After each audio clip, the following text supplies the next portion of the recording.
باورتون میشه با 2 تا بسته بسکویت بشه یه همچین کیک دلبری که نه فر میخواد نه تخم مرغ نه همزن؟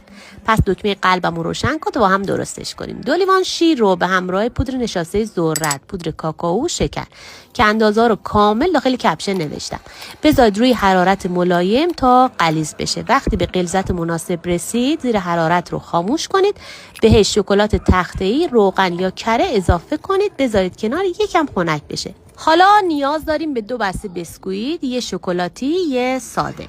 مطابق فیلم از مواد وسط بسکویت ها بذارید، یعنی یه بسکویت ساده، یه شکلاتی و بچسبونید به هم تا آخر این کار رو انجام بدید که من 2 ردیفش کردم که کیکم پهن و قشنگ‌تر بده. شما میتونید همون یه ردیف هم انجام بدید. مابقی سس هم قشنگ کاور کنید روی بسکویت ها، کامل کاورش کنید، بذارید یخچال نیم ساعتی بمونه. بعدم هر جور دوست داشتید